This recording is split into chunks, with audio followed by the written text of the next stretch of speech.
have our next candidate in for an interview, Dr. Wightman.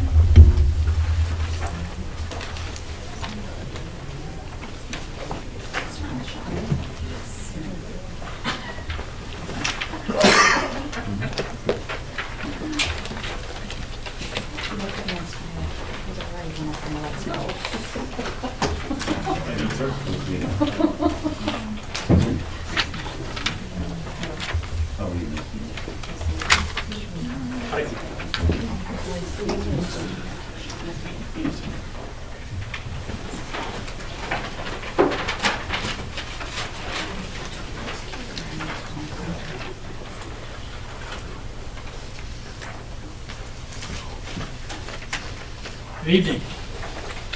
And how is the correct way to pronounce your name?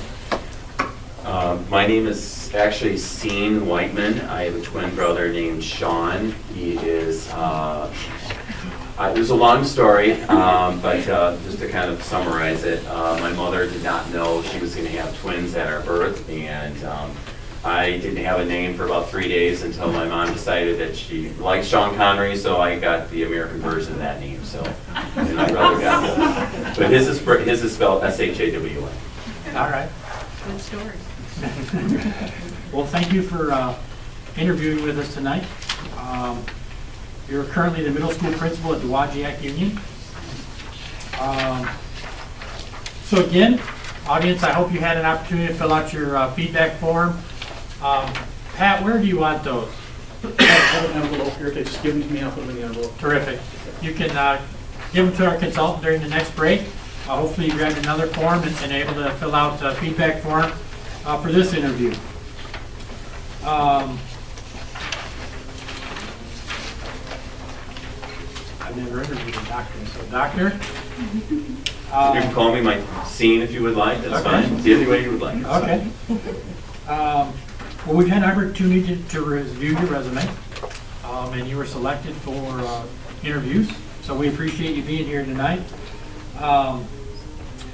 What experiences and qualifications have prepared you to be the next superintendent of Gobles Public School?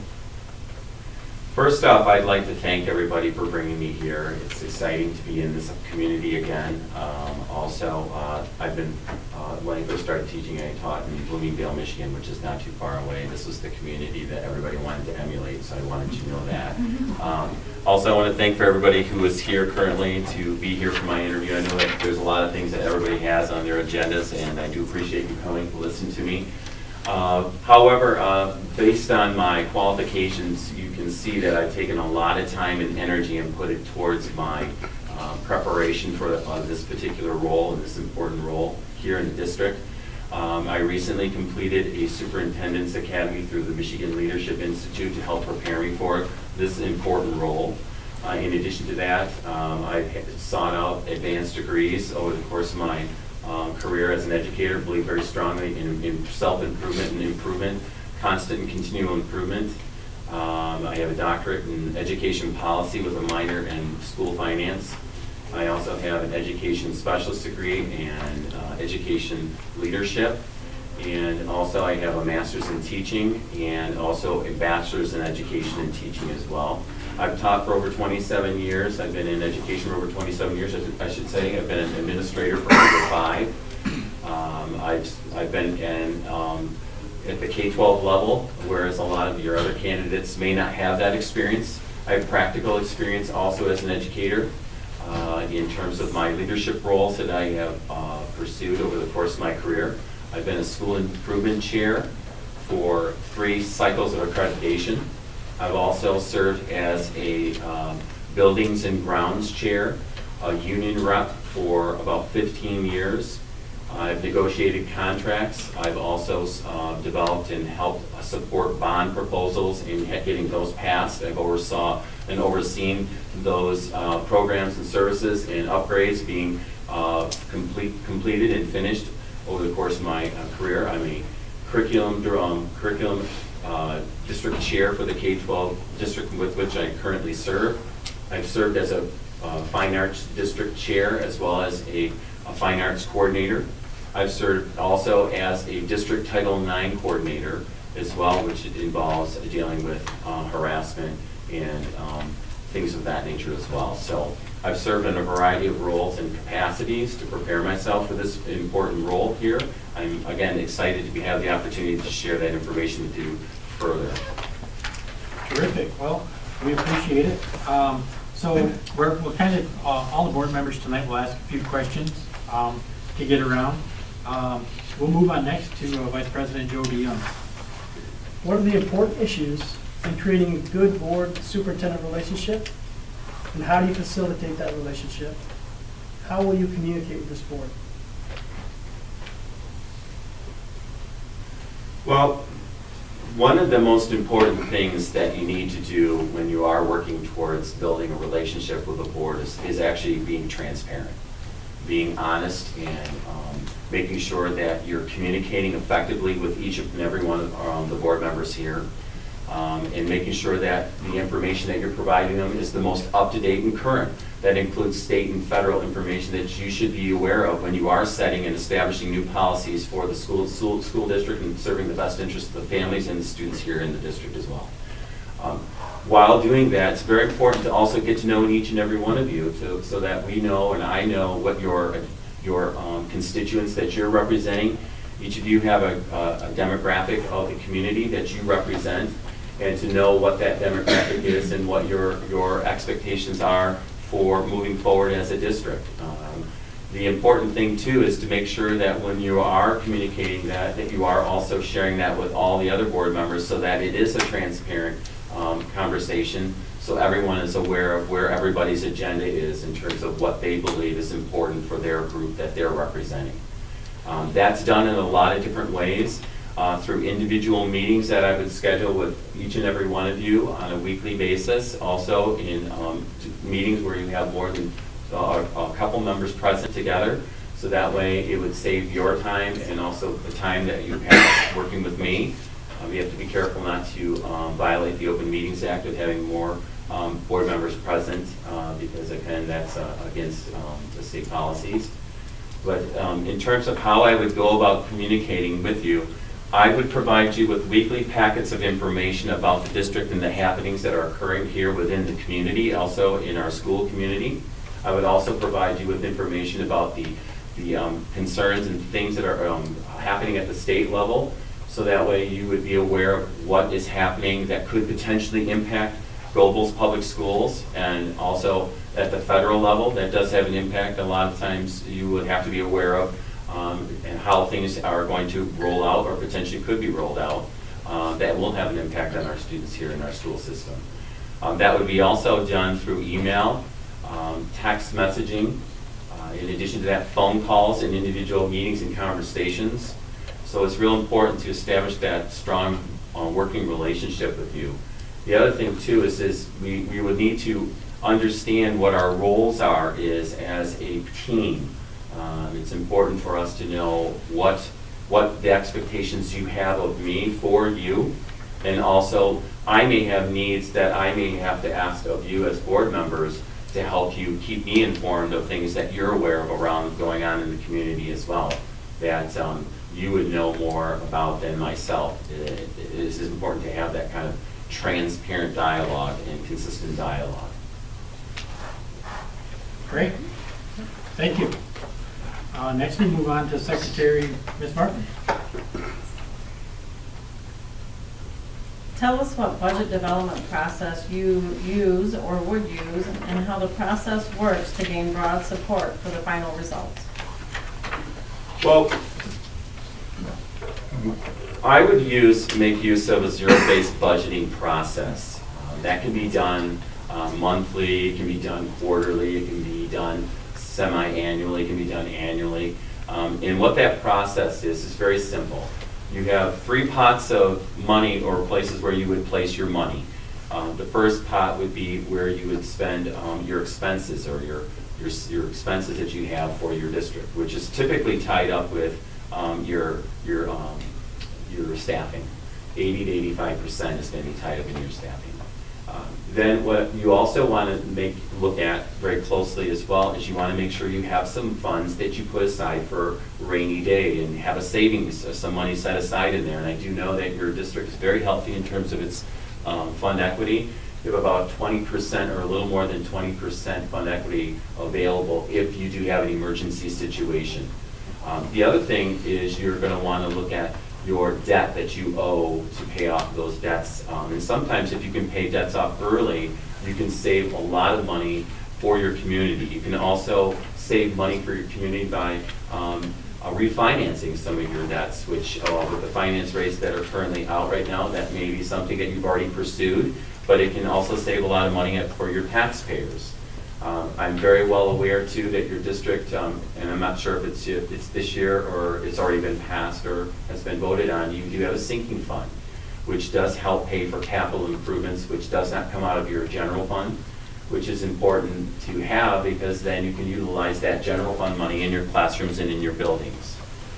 In addition to that, I do know that you do have, or you did have, and you may still have, a bond proposal that was used to help improve your safety and upgrades for your infrastructure in your school system.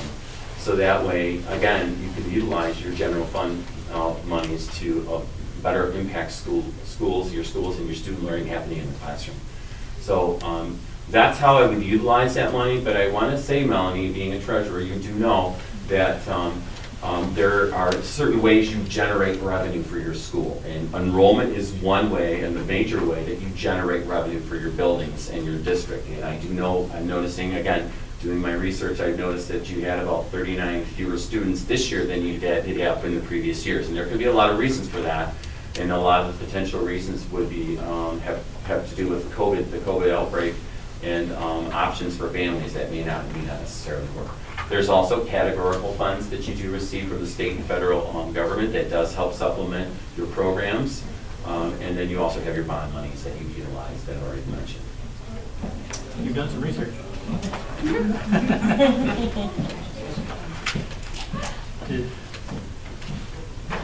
Over Great. We will move on to Ms. Susan Dalton-Akers with question number 3. So we are a small community, small school. Tell us how you maintain visibility and accessibility for staff, parents, and our community groups. First off, I want to let you know I feel it's real important to be visible. I don't like sitting in my office unless I have something I have to make sure it gets done. I do make sure that I do finish up the reports and things I need to do. I like to be out within my building and out within my community as well.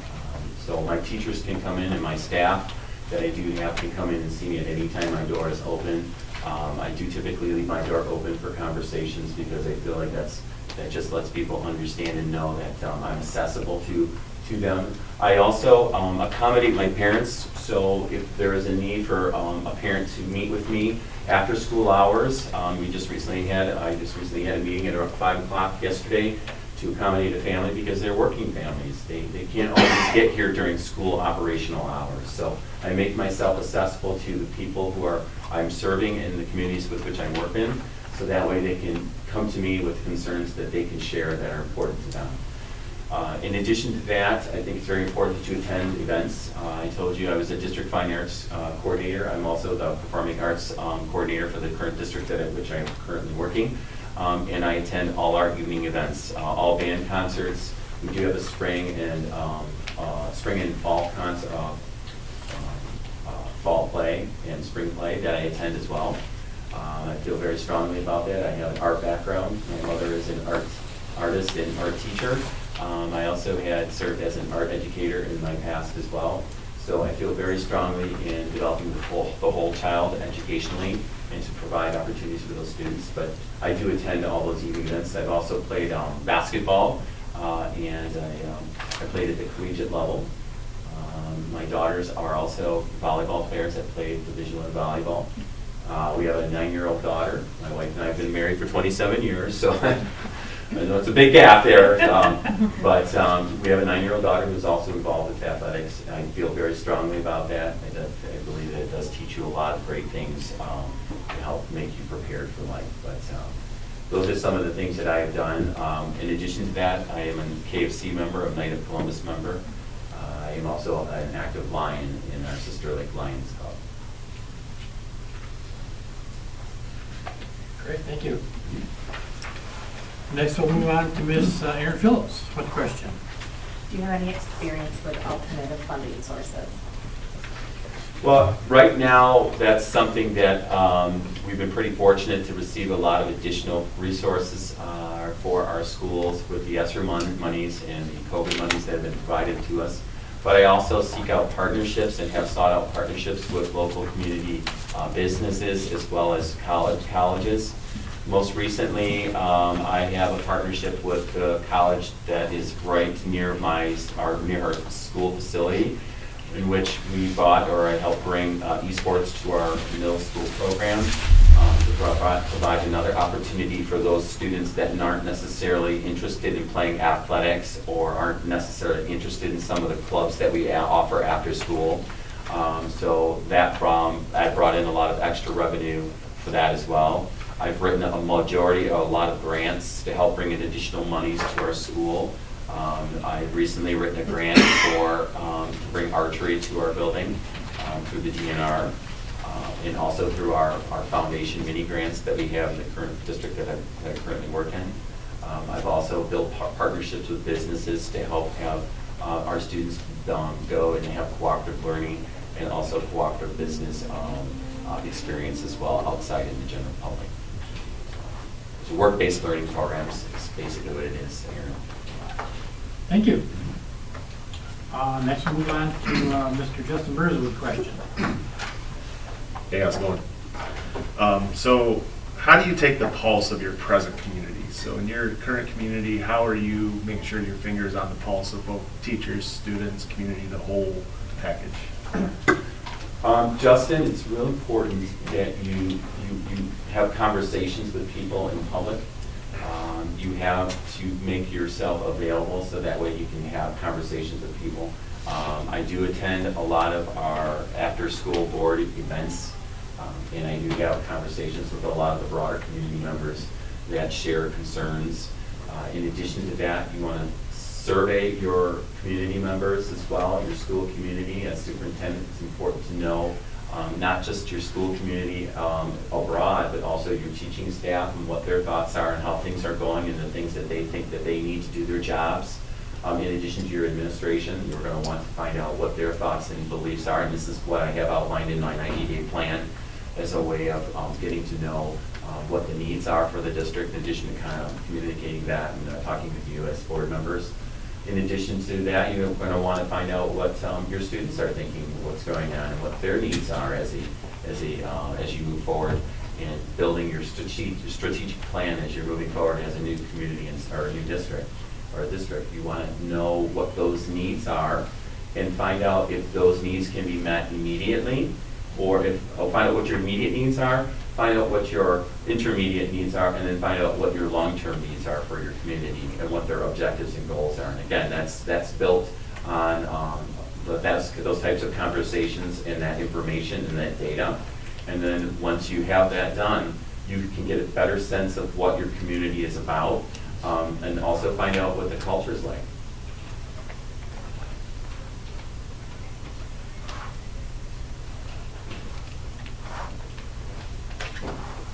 Thank you.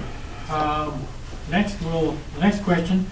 We have a barrage of questions tonight, so That's okay. we're going to keep firing. Call me, that's fine. How would you support building administrators and also be supportive of teachers and staff? It's kind of a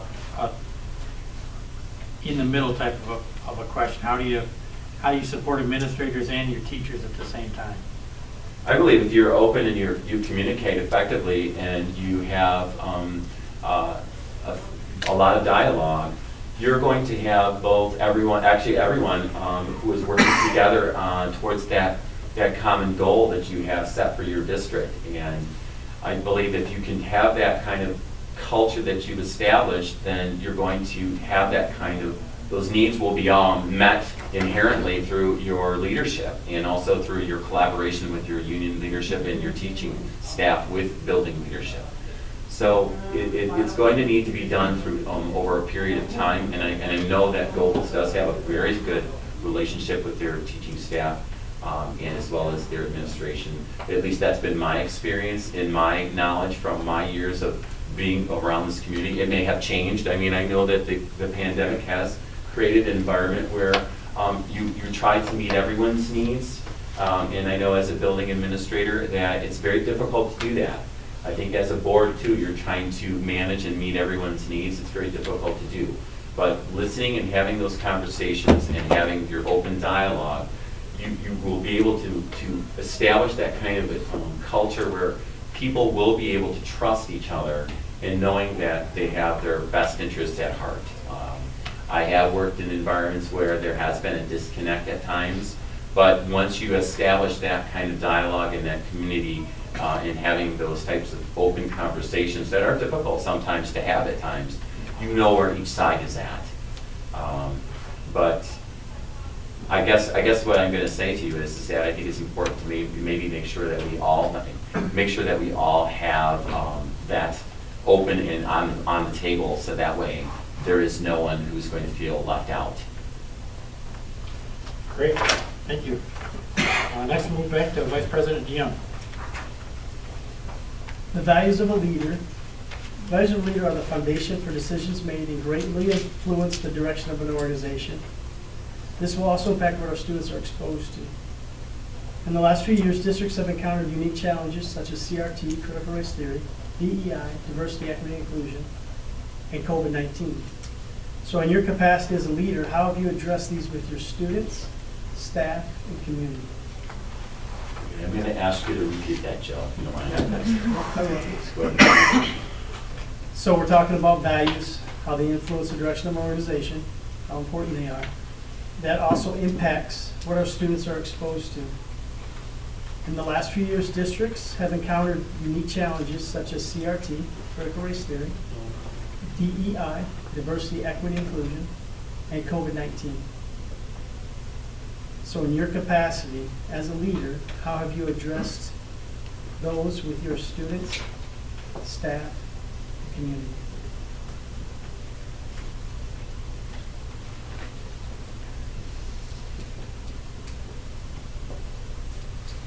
Okay, well, it's important to know what your community does support and what it does not support.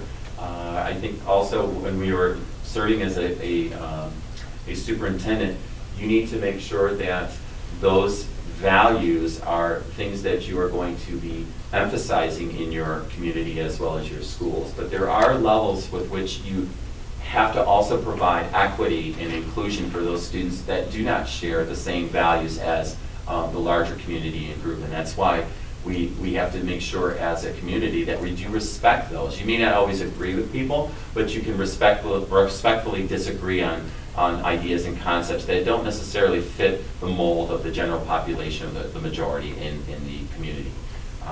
So to ensure that those things that have been done, we have had situations where we have had students in our community that do identify themselves as opposite genders, that do identify themselves as opposite genders, that do request to have their names be given in the opposite gender version. We've respected that. We've also given, I've also given opportunities for those students to have the right to be able to freely have that expression that they have. And in middle school, that's where it kind of manifests and it starts, where people start to identify who they are as a person.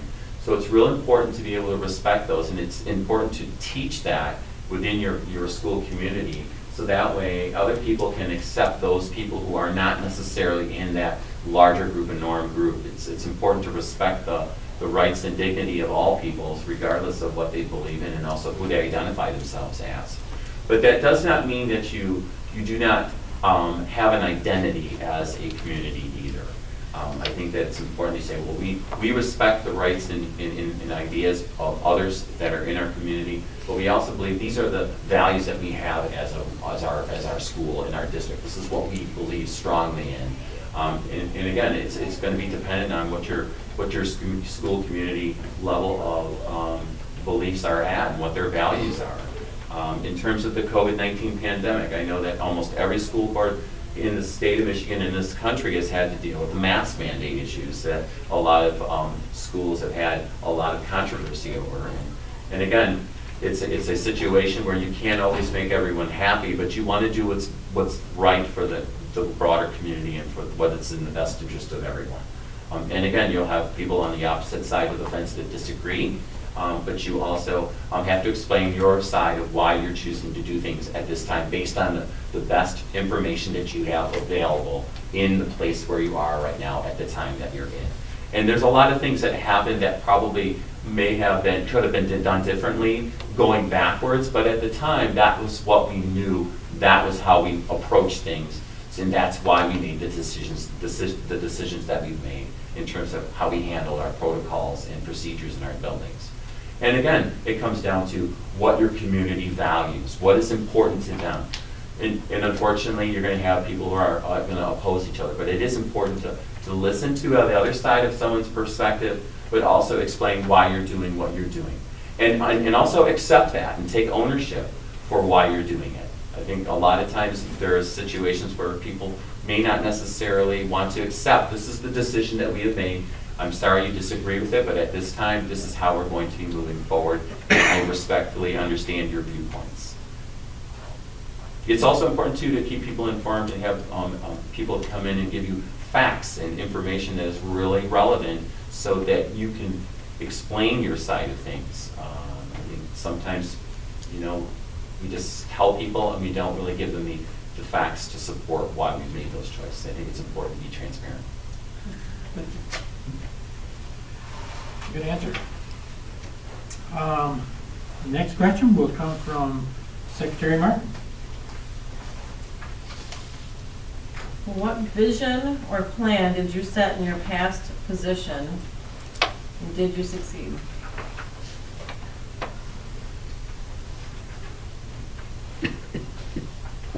Well, when you come into a district, it's real important that you first observe. And again, in my 90-day plan, that is something that I feel very, very strongly about. Before you start to implement plans, and when you're implementing a vision, it should be a shared vision. It shouldn't be one person's. And the reason why I say that is because when you start to develop a shared vision, you have buy-in from your community and also the groups with which you are working in your communities. So the shared vision that's built is built on communication, conversation, and also research. And then once you build a vision and you have other people who are part of that decision-making process, then you can start to kind of make something more or build something better than what it was before. And that's what you're ultimately wanting to do when you are having and building a shared vision. But in the past, what I have done is we have had a situation recently where I'm currently the principal of, I took over a building that has about 77% of students who qualify for free and reduced meal benefits.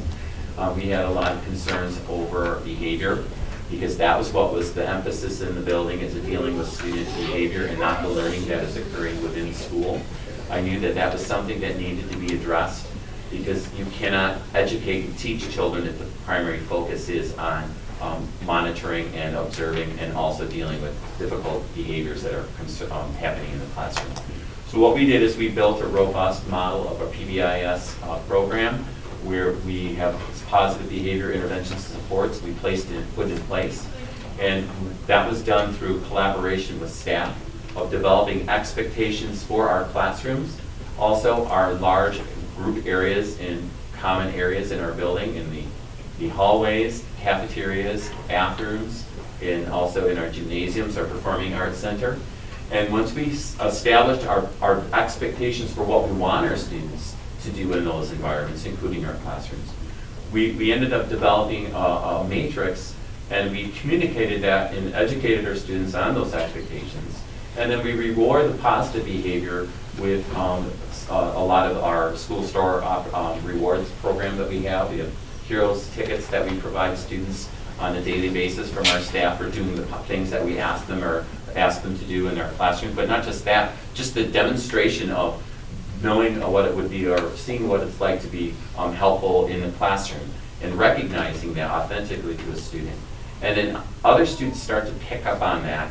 And what happens is you see other students being recognizing for what they're supposed to be doing rather than for the behavior that they aren't doing in the environments that we have. So what has happened is my first year there, we had over 3,000 referrals. Prior to me getting there, we reduced our referrals to about 2,500. And then the year after that, we made some adjustments and changes as a team, and we reduced it even further to 1,800. And then my third year and thereafter, we've reduced it to under 1,500, and currently we're at about 1,400 for the last year's COVID pandemic. So we've cut it roughly in half in about 4 years, or 3 years. And now the focus is on student learning, and that was the vision that I had for my building that was built with my staff and also with parent input. Thank you. Back to Ms. Dahl-Akers. What methods have you used to attract and retain top quality staff? This is one of the challenges, I call it opportunities, for every school system in the state of Michigan is making sure that you have highly qualified staff within your school to educate your children. So what we have done and what I have done is I attend college searches and college career fairs. We have been very fortunate to secure several students from our local colleges in our area, Western Michigan, also, Southwest Michigan. We do have some satellite programs, Ferris State over by us, that we do draw some staff from. In addition to that, we offer our staff a pretty solid salary and benefit program in comparison to other districts. You have to be competitive with your salary and wages and benefits, otherwise you will lose them to other communities. Other communities, as superintendent, you will have to look at other opportunities to retain talent. There has been also opportunities where people have utilized bonuses. In addition to that, signing bonuses, making sure that our new teaching staff are prepared, with having mentors to help them get acclimated to the district and knowing exactly what the expectations are as new employees, and also letting them understand what the protocols that we have in place and procedures for our new staff. It's important to have them have the support they need to be successful in the classroom. And also, in addition to that, it's important for them to also have the support from the administrators that are in there observing them to help build their confidence and also their ability into being educators. I've done that, and I've also continued to do that. I have a lot of staff that have IDPs, and we set up their IDPs, their individualized development plans, to help them improve their instruction. But it's also tailored to that staff member and that teacher in that particular area.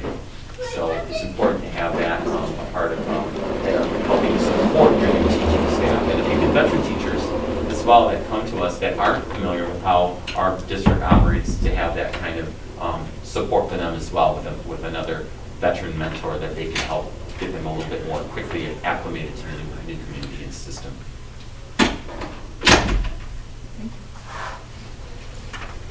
Great. Move on to Ms. Phillips. Tell us about your involvement in collective bargaining in general. Then tell us about your most recent contract issue in your district, your involvement in it, and the resolution. Well, I used to be a union rep. I've seen it on both sides. I've been involved in negotiations multiple times with the district with which I currently or have previously worked. The model that I feel is the best model that I have had the experience working with is the interest-based bargaining model. And that model is as open and transparent as it can get. There are no secret agendas. You explain exactly what the issues are. Here's what we're looking to achieve. Here's what we're looking to achieve. Here's how much money we have available, and here's how would you like to utilize it. Those types of negotiations seem to be have more progress. Also, there seems to be a lot more open dialogue, and things have a tendency to be more fluid and getting done a lot more effectively, and there is no hidden agendas on anyone's part. So that's the model that I have the most experience utilizing and the most success with being a part of. In terms of seeing it from the administrative side, I have negotiated a couple contracts with the current community and district with which I currently serve. The most recent one I have not been involved with. I will say that that contract was a lot more challenging, or there were a lot more opportunities that needed to be addressed and taken care of. Again, that was taken care of without my inputs. That was done with our superintendent and our business director. So that was a challenge, but I believe very strongly that we have improved and grown from that. I also have worked in a district where a contract was imposed on me as a staff member, as a teacher, and that is something that you would really want to avoid, because it does create a lot of tension and a lot of hard feelings and ill will, and it's really important that you try to avoid something like that unless there is really no dialogue and everything's broken down completely. And you don't want to get to that point, because it just it takes years and decades to get back to where you want to be. You know, as a child growing up, you know, you see that with both my parents were educators, and it can sometimes be difficult for children and stressful, even for our students, because they hear about that. Because there's conversations that happen that some kids should not be exposed to that happen, and it creates a lot of anxiety. So. Thank you. Back over to Mr. Rizzo. So rate yourself from strongest to weakest in the following 4 categories. So we have finance, curriculum, staff and administration, and community. It's very unfair, Justin. This was my favorite question. Yes. I want to say just a few things about each of these before I give you a ranking order, okay? I have a doctorate in education policy and a minor in business administration, and my dissertation was on school finance reform, okay? So that I know a lot about. Not something exciting by no means, but it is something that I do know a lot about. Curriculum, I am currently the district chair for the district with which I currently am working for our 6 through 12 math curriculum. And we just recently purchased a new math series that's fully aligned with Common Core, and we're very excited to have that being implemented because we feel like we're going to see some student growth. So I am very excited about that. And then in terms of staffing and administration and building administration, I feel like I have a very strong relationship with my peers in terms of my administrative peers as well as my teachers. My teachers can come into my office and tell me exactly how they feel and what they think is working, what they're not working. And what I ask them to do when you come in is you have a solution. Because oftentimes you have a complaint or you have a concern, you want to have a solution. So my question will always be, what do you think we can do to improve it or fix this issue? Because that way you're listening to their perspective, and sometimes they don't have one. So we talk it over and we have a brainstorming conversation. Maybe we need to bring it to the whole group and have a conversation. Maybe it's a bigger problem than just you. And they may not be aware of that. So, and then lastly, in terms of the last one, it was communication. Community. I have communicated. I'm very active in the broad community. I attend as many events as I possibly can to make sure that I'm present. But I also know that you gotta have a family too. So you gotta spend time with your family. So I do have to make that time as well. So in terms of my ranking, I would have to say, I would say number 1. I'd say finance. Number 2, curriculum. Number 3, staff and administration. And number 4 would be community. It's really hard because as a superintendent, you've got to do all those well, and you say, okay, well, I'm going to put this on the side for you. You can't. So you have to constantly juggle that, because if you neglect one, it'll suffer. It's real important to not neglect any of these because they're so important. That's correct. Next question. We're about done. Hang in there. Oh, we're not. We're on good time. Don't worry about it. We know why we're here tonight. What have you done to improve the school environment, and do you see that translating into the superintendent's?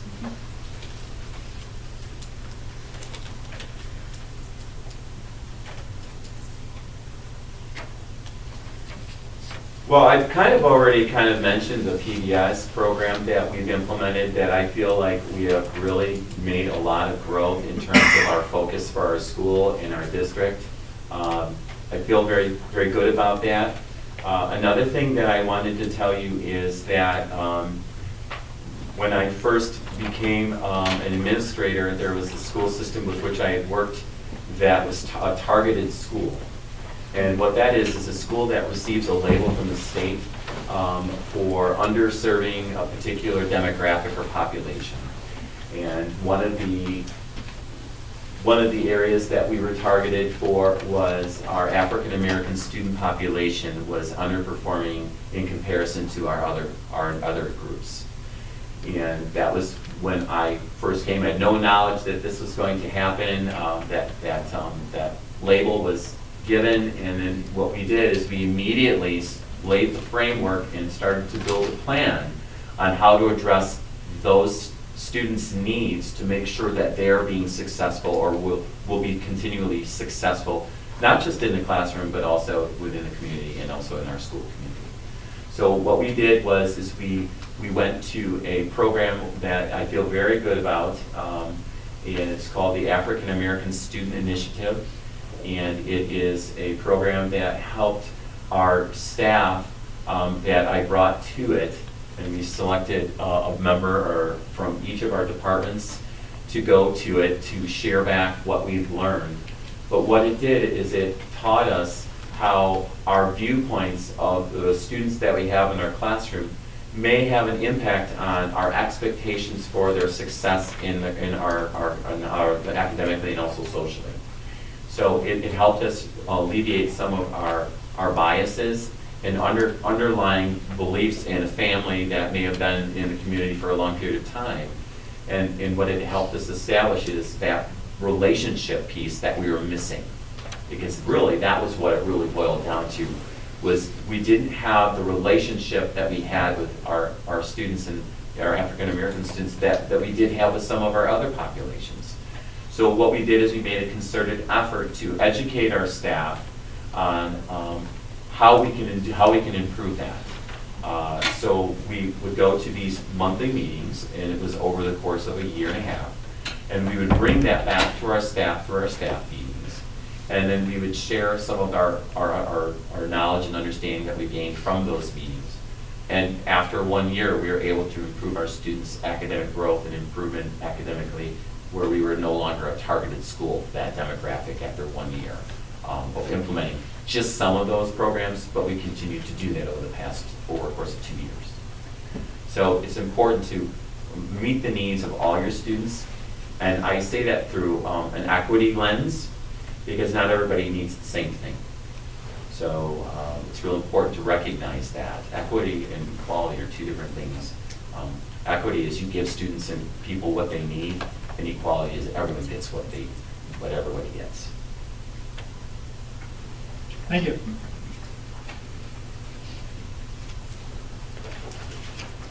Mr. Dion.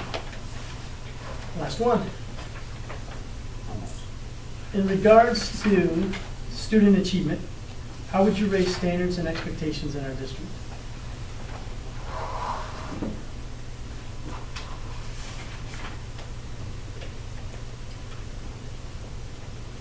I know I've looked at some challenges that you have, but it's not something that you're the only ones that have to address.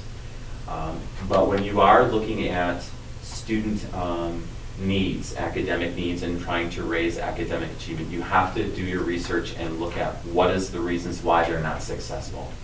Is it the resources that we have as a district that we have, are they outdated? Is it our students aren't able to make use of technology? Are we using best teaching practices that are going to help support our students in the classroom? But you want to also look at, is your curriculum aligned vertically? Is it aligned horizontally? Meaning, is it aligned K-12? If you're looking into getting a new math resource, are you looking to get a resource that's going to be fully aligned through your entire district? And also, are you looking at it horizontally? When you're looking at your elementary, you may have 4 or 5 fifth grade teachers. Are they all using the same resources and best teaching practices to make sure our students' needs are being met academically? I will let you know that I feel very strongly about the Anita Archer model for instruction, which is direct explicit instruction. And the reason why is because we deal with a very high need population in the district with which I currently am working in, and also the districts with which I have worked in the past. And that's the I do, we do, you do model.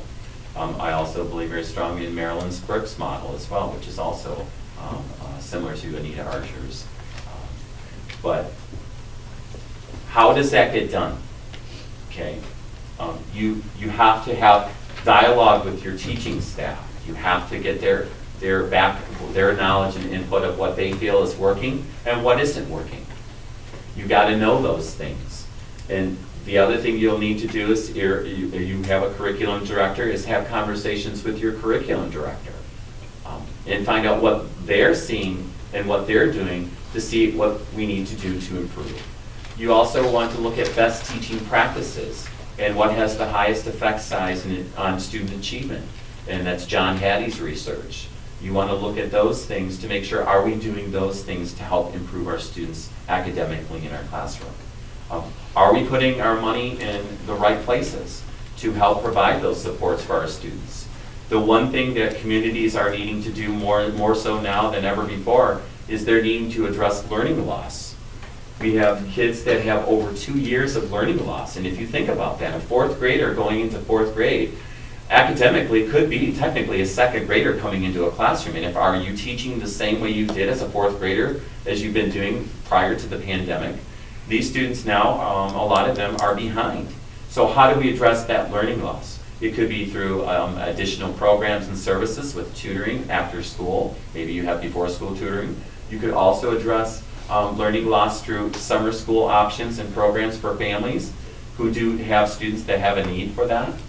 You could provide also opportunities for learning loss with what is called adaptive learning software that helps provide individualized learning, and that's something that is coming down as a need now in schools, is a one-size-fit-all approach to instruction, which a lot of us have been using, which is important. We want to provide our Tier 1 instruction.